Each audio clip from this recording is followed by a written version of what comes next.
Los análisis del discurso contribuyen a una sociedad más justa y equitativa porque nacen precisamente para combatir el abuso del poder social, el dominio y las desigualdades. Estas son reproducidas tanto escritas como orales y se evidencian en contextos políticos y sociales. El análisis crítico del discurso consta de una investigación analítica que se gesta en la Escuela de Frankfurt con la teoría crítica desde antes de la Segunda Guerra Mundial. A continuación veremos un video que explica muy detalladamente características de la teoría crítica de la Escuela de Frankfurt para refrescar la memoria y entrar en contexto. Teoría crítica de la comunicación o Escuela de Frankfurt. La Escuela de Frankfurt lo integraban un grupo de filósofos, científicos y críticos agrupados en el Instituto para la Investigación Social fundado en la ciudad alemana de Frankfurt en 1923. Construyeron una teoría crítica de la sociedad. Sus intelectuales que se destacaron fueron Max Horkheim, Theodor Adorno, Herbert Marcuse, Erich Fromm y Jürgen Habermas. Luego se asocia a Walter Benjamin. Esta teoría se orienta hacia el cambio social y a los cambios históricos. Pone énfasis en la diacronía, cambio en el tiempo. Es contraria a la del estacionamiento social, teorías funcionales y estructurales. Los ideólogos de Frankfurt analizan el quién para comprender el origen y el marco referencial del proceso comunicativo. Vincularon la teoría con la práctica. Su propósito era cambiar las condiciones de opresión en las que vivían la mayoría de seres humanos y alcanzar su emancipación. Los integrantes de la Escuela de Frankfurt vivieron 3 experiencias que influyeron en su reflexión. La primera fue el proceso de burocratización en la Unión Soviética. La segunda fue la consolidación de los regímenes fascistas en Alemania y en Italia. Y por último, la potencia integradora del capitalismo en la sociedad del consumo. De acuerdo a su enfoque, los medios de comunicación masiva tienen un efecto adormecedor y alienante, que se traduce en la pasividad de la opinión pública. Estos son aparatos cohesionadores e integradores de la sociedad capitalista. Los 2 principales conceptos de la teoría crítica son alienación, deja de pensar por sí mismo, y manipulación, controla la voluntad a través del uso de ciertos instrumentos tales como los medios de comunicación. El emisor manipula, el receptor está alienado. Adorno y Horkheimer, en la obra Dialéctica de la Ilustración, se crea el concepto de industria cultural. Este concepto intenta superar la noción de cultura de masas. Aquí surge la diferenciación entre cultura de las masas y cultura de masas. La primera es la cultura que hace la gente, la verdadera cultura popular, mientras que la segunda, la cultura de masas, es la producida por el sistema para manipular a la gente, es decir, una industria cultural. Otra crítica de esta teoría es que la industria cultural invade el tiempo de ocio, de recreación del individuo y lo asimila a las formas propias del mundo del trabajo, el ocio, espacio donde podía ejercerse la solidaridad colectiva, la creatividad y la libertad, la reflexión y la crítica, se disuelven en un entretenimiento enajenante. La industria cultural es una de las expresiones del desarrollo de la concentración del capital y del dominio tecno-burocrático de los diversos sistemas de producción cultural. La industria cultural también genera un proceso de conformismo y de subordinación de las masas hacia el régimen establecido.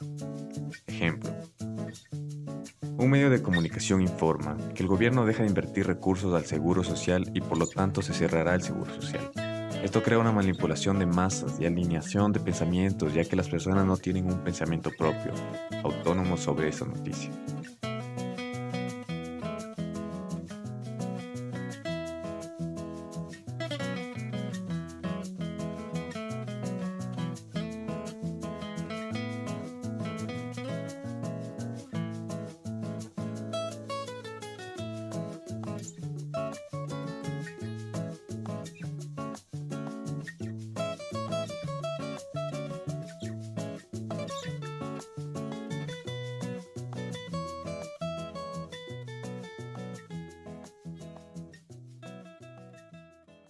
Y su desarrollo es gracias a los aportes que ha hecho la psicología y las ciencias sociales a esta disciplina. De esta manera podemos decir que el concepto crítico se utiliza para calificar aquello que no dispone de perspectiva crítica, pero lo habitual es que la noción se vincule al hecho de aceptar de manera pasiva un cierto discurso o suceso del modo en que se presenta. Un claro ejemplo de ello es la corrupción.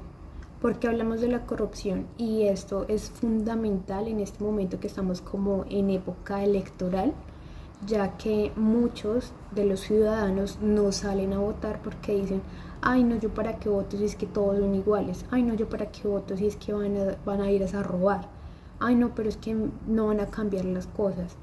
Creo que de esta manera se puede como identificar una persona acrítica porque no está haciendo nada para que la sociedad cambie, para que esas injusticias sociales no se legitimen y no sigan ahí presentes en el contexto actual. Cambiar como esos roles que hay en la sociedad y como esas estructuras de poder de dominantes y dominados. Entonces, si nosotros tomamos una perspectiva acrítica o una postura, no estaríamos analizando el discurso conscientemente, porque esa es otra de sus características. Si yo, como analista, no hago nada para que la sociedad cambie, entonces no estoy haciendo mi trabajo como lo debería hacer. Los analistas del discurso deben tener una conciencia plena de su rol en la sociedad, pues ellos hacen parte fundamental de la estructura social. No se trata solo de cómo ellos analizan el discurso desde la academia, sino de cómo lo explican a la sociedad o a las personas del común. Esas personas que no tienen una formación académica y no van a poder entender las inequidades de los discursos sociopolíticos. Por eso es tan importante el papel que ellos desempeñan en la sociedad. Para complementar, el análisis del discurso ha sido un poco desprestigiado, por decirlo de alguna manera, pues se piensa que el análisis del discurso es atravesado por política y deja de ser como una investigación sólida, verídica, y en este caso estaríamos entrando en una gran discusión, pues toda investigación tiene algunos trazos o está teñida con el contexto político en el que se esté dando. Entonces es a partir de allí que podemos decir que el análisis es una investigación multidisciplinar, porque como ya les contaba, en ella actúan disciplinas como la psicología y la sociología.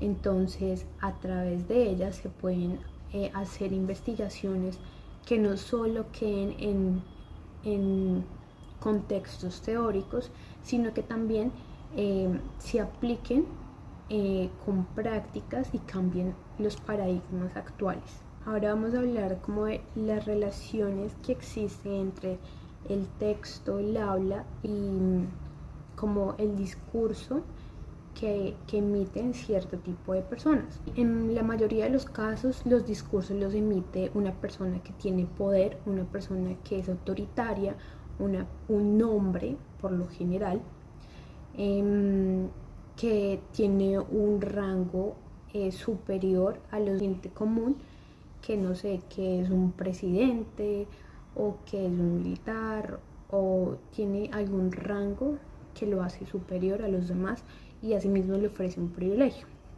Entonces, a partir de allí podemos analizar de que su discurso no va a ser el mismo que el que va a tener, digamos, una mujer negra o un indígena, porque van a estar en otro tipo de contexto, van a estar con otro tipo de personas. Entonces es allí donde esas relaciones de poder aparecen, y aparecen entonces grupos dominantes y grupos dominados. Debemos analizar muy bien cada uno de esos discursos, porque en la mayoría de ellos hay cosas que se van camuflando e intentan como invisibilizar para que nosotros o nosotras no nos demos cuenta de que siguen perpetrando esas inequidades e injusticias sociales.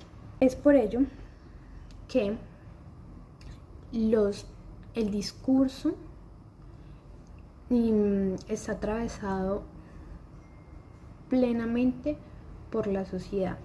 Pero ¿cómo podemos decir o cómo podemos determinar esto? Los discursos crean representaciones sociales, entonces cualquier idea que yo tenga es a través de un discurso que a mí se me ha dado, entonces yo la acepto como idea propia y la pongo en práctica. Entonces esos discursos hacen parte construyen una sociedad y construyen una cultura, ya sea una cultura machista, una cultura feminista, una cultura que esté atravesada por la religión, por cualquiera de estas como ideologías. Son transmitidas a través de discursos. El análisis del discurso tiene unos principios básicos. En el primero hablamos de problemas sociales. Es ahí donde decimos que el análisis del discurso surge de unas inequidades que se están dando por discursos. El segundo, de las relaciones que las relaciones de poder son discursivas. Entonces, es el ejemplo que les colocaba de que en el discurso muchas veces se legitiman esos roles de poder, de que hay grupos dominantes y hay grupos dominados, y que a través de esos discursos se siguen como manteniendo esas conductas, se siguen manteniendo como que esas posiciones. En tercera instancia está que el discurso constituye la sociedad y la cultura. Es a partir de allí que podemos decir que el discurso, como les venía diciendo, está relacionado con todo lo que hay a nuestro alrededor, la cultura, de que si es machista, si es feminista, si es homófoba, si es sexista, si es xenófoba. Todo esto es configurado por discursos que muchas veces nos hemos adaptado y hemos practicado también. El discurso hace un trabajo ideológico. Es ahí como a través de discursos legitimamos injusticias. Entonces, a través de discursos creamos la fe, a través de discursos creamos que hay que hay una diversidad sexual y que la debemos aceptar. El quinto principio sería: el discurso es histórico.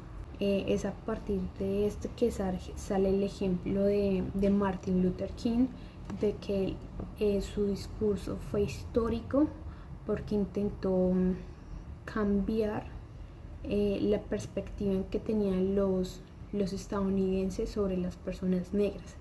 Entonces, a través de su discurso intentaba combatir ese racismo que había en esa época y que aún se sigue dando. El sexto principio es el enlace entre el texto y la sociedad. Ese enlace entre el texto o el discurso en este caso y la sociedad puede ser mediato. ¿Qué es mediato? Que puede ser a través de medios de comunicación, puede ser, el discurso se puede emitir como bien lo podemos evidenciar en la pandemia por programas nacionales, como hacía el presidente actual, Iván Duque. El discurso es interpretativo y explicativo. ¿Qué queremos decir con esto? Que si nosotros, que somos analistas críticos, no le explicamos a los demás qué es lo que está pasando, por qué esto no es correcto, por qué esto no se debería hacer así, o por qué es injusto, nosotros no estaríamos haciendo bien nuestro trabajo. Porque lo que intentamos es que cambien esas estructuras de poder, que cambien esas inequidades, y si no se concientiza, si no se le explica a las personas esto no está bien, por esta y esta razón, van a seguir tomando posturas a críticas y no van a hacer nada para que esa situación mejore. Como octavo principio y último, el discurso es una forma de acción social. ¿Por qué decimos que es una forma de acción social? Porque el análisis del discurso lo que busca en su totalidad es como emanciparnos y no dejarnos como controlar, no dejarnos persuadir, convencer por discursos que de alguna manera podrían afectarnos o afectar la sociedad.